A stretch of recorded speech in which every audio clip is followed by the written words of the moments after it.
dito sa game number 2 natin. Sweet na.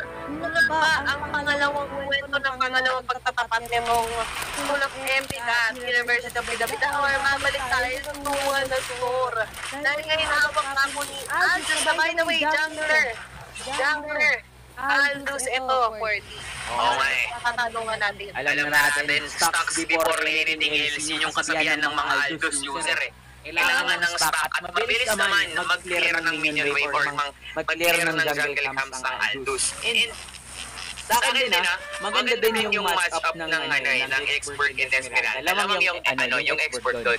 Pero kapag umabot sa punto na may items na si Franka, take doon, yun din yung una-unahan nilang nakikitaan at sa kung paano sila mananalo sa KOL Pro, yung Esmeralda ni Franka. So, nauna ang School of Epics, mid lane na wala po pa rin. Parang ang tanong, kaya ba nilang paganahin yan? Kaya ba? Ano ba? Paano eh? Hindi yata. Hindi lang yan ang...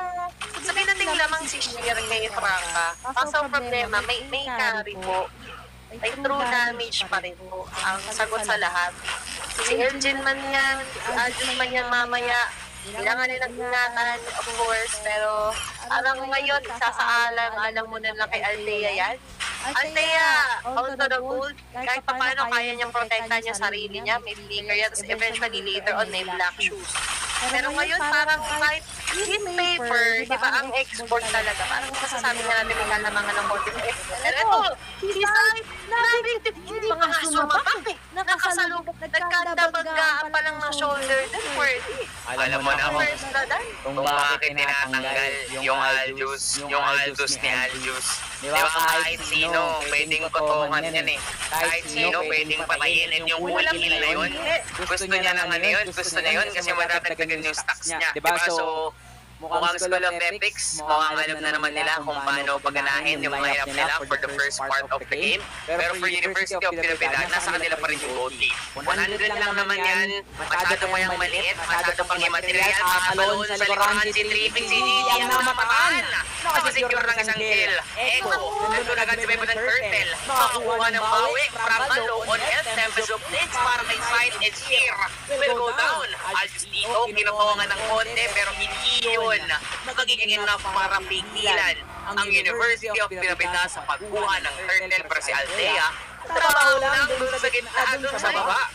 Madam Christine, medyo mahihinit ang ulo kay Trippings at Aldous. Pero top laner, going din na nga ng Developer si Spider.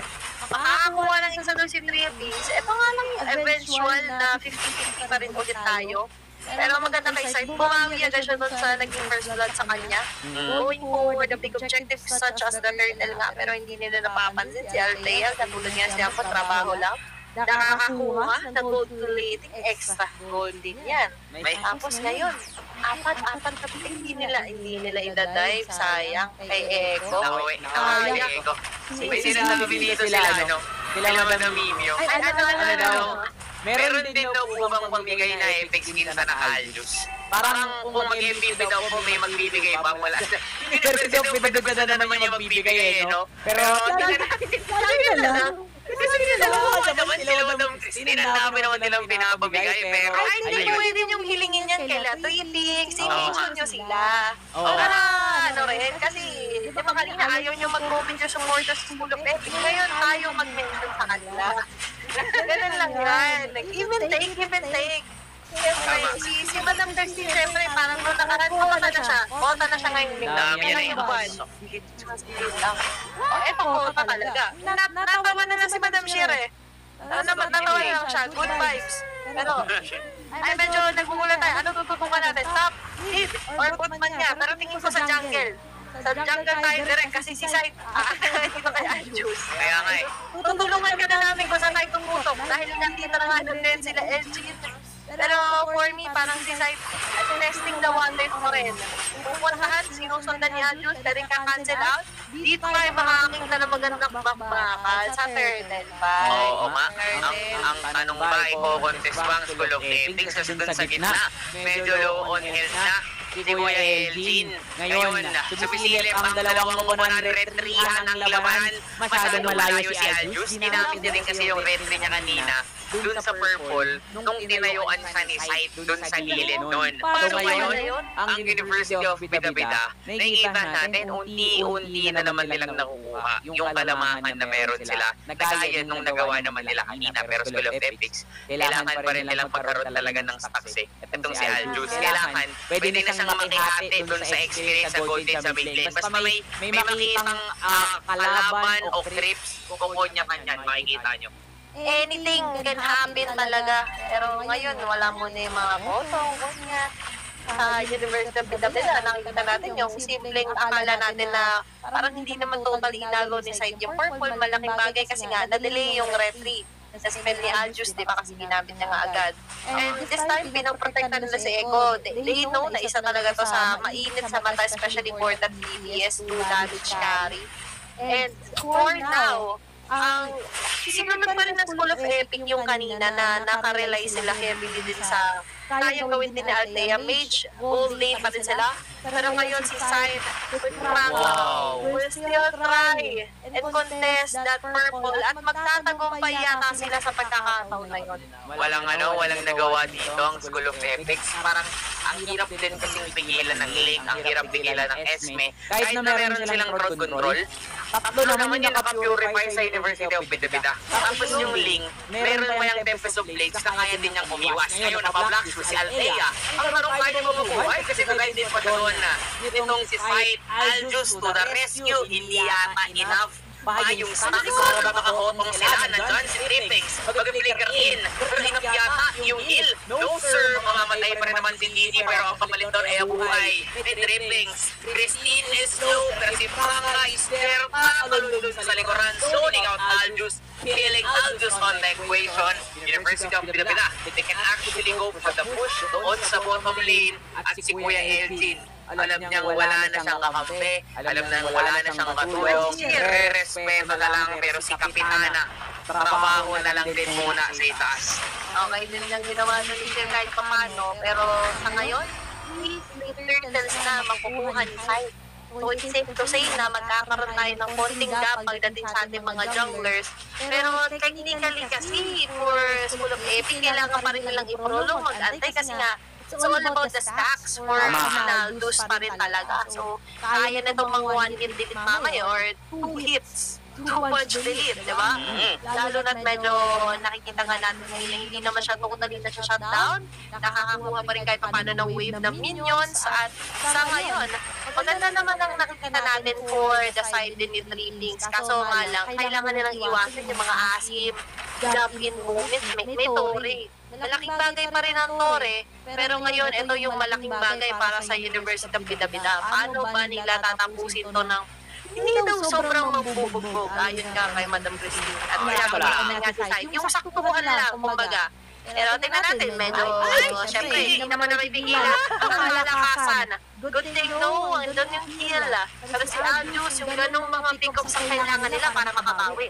Kaya nga eh. Parang ang hirap kasi talaga first School of Epics na ngayon eh makipagsabayan talaga. Look at the demo, si Gigi na nga na malambot yan ha. Sa totoo lang malambot naman talaga ang Rafaela. Pero kasi may heal. Ang taas ng heal, pero hindi rin enough yung damage ni Aldous para mapatay agad ng isang botong lang. Ngayon sila Side and the rest of the members of University of Bida-Bida, dinadaan na lang sa rotation. Napapiligan na si Trippings pero si Gigi ang magiging target. What a heal! Pero kung mabubuhay pa rin, sinaan na lang sa galawan. Althea will secure ka kill. Aljus may bawi pabalik. Inutungan sa baba si Echo pero MVP Side gamit yung kanyang link kasi inuubos na ngayon pa isa-isa ang mga miyembro ng School of Epics. Ang hirap talaga pigilan ng isang link ni Side. Kasi Side ko talagang hindi naman Side niya, talaga dead. So, ngayon for School of Epic, nakita naman natin yung try and of course yung attempt doon nila Althea. But definitely, ang mahirap kasi dito for Elgin, we get the idea of the implosion. Dito kasi may mga independent players na kung tawagin para dito sa University of Bida-Bida. Tapos ngayon, medyo nalalagay pa sa alanganin kasi nga kung papansinin natin, yung mga pitikits kasi na kanina hindi nila napapansin, ay lahat kinukuha, dire-diretso lang. ng University of Philippines. At ngayon, ate, mahihiya ako. Ang ganda ng pagtutuon ni Franca. At kung si Elgin nga lang din ang matitira dito kasama si Trippings. Si Andrews na nagtatago. Pero napalalim yata si Trippings. May tatlong nakabalik kami na yan. Nagtulong-tulungan. Her power featuring Echo. And that's going to be it. Ang mga kakuhang man ng isa dito ng mga kore ang School of Ethics. And mukhang ito na nga yata ang paghahari nila Franca.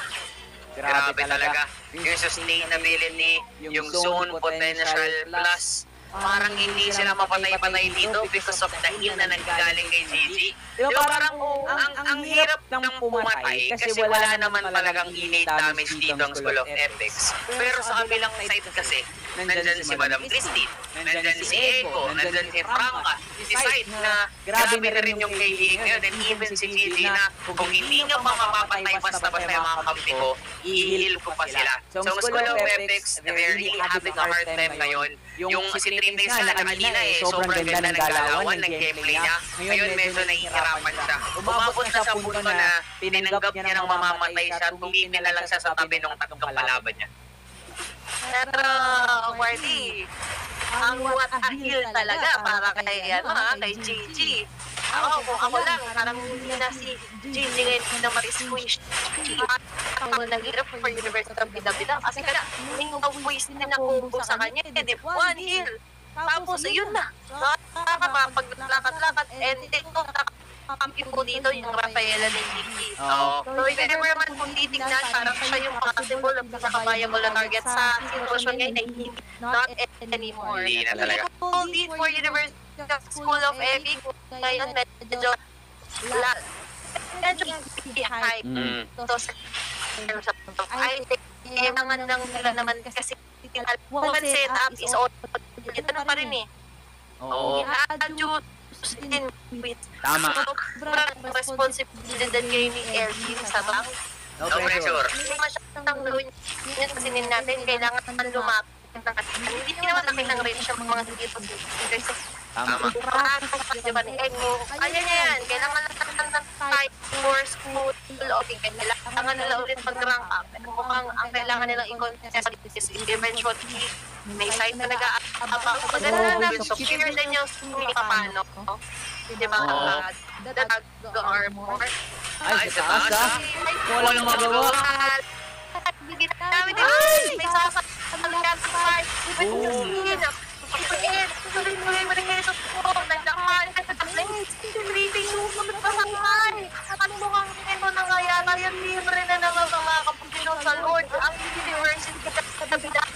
School of Epics, mukhang hirap na hirap talaga sila dito. Ang hirap nga naman, kalaban ng Aldous ang isang Esmeralda.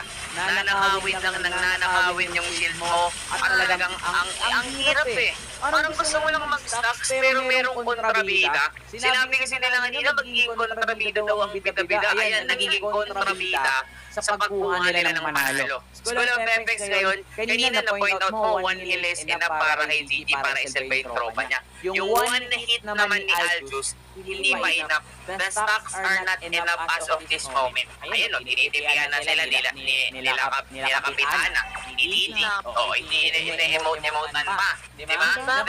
Napapa-emote na lang din sila Trippings eh. Ang kaso lang kasi, sila Trippings hanggang email lang emote lang sa ngayon eh. Kaya nga, pero mas on-site.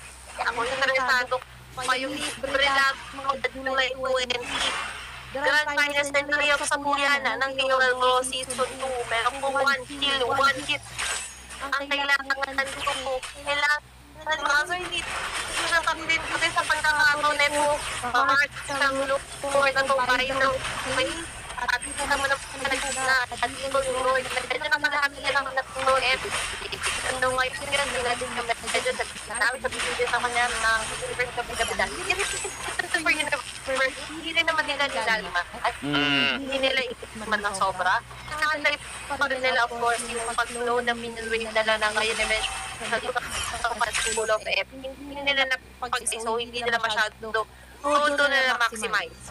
Pero ang isip ay nakabulay nila ng pula, kaya pa rin naman bumakas. The next move will be clear out as much as possible every single job ng School of F Grabe rin. Nakakadepensa ng ilang minuto, pero ang problema nila dito, how long can they do this kind of... Ang hirap. Nakakito kahit pa paano worthy. Oo, lalo na if nasa defensive mode lang kayo all throughout the game. Look at the goal lead ng University of Trinidad, 9.6 na. Diba? And kitang-kita naman dun sa kanilang mga mukha na parang chilling like a villain lang dito. Ang University of Trinidad, ginagawa lang nila kung ano yung dapat nilang gawin. Inuunti-unti lang nila. Look at Madam Christine, sobrang saya niya dito. Kasi syempre, lamang na sila eh. Sinasabay na nila yung lakas nila sa lakas ng School of Ethics. Pero bakit parang ang lakas-lakas pa rin talaga nila? Ayun, nakakalulong sa likuran na. Si Franca, nagsusunod Aljus Low, nandun yung setup implosion, pero walang follow-up kasi traffic nga naman talaga.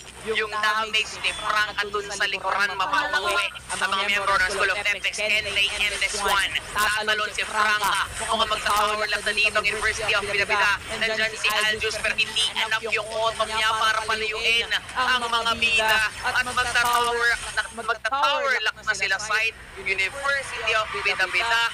2-0 sweep at hindi pinaisa ang kalaban. Ayan o,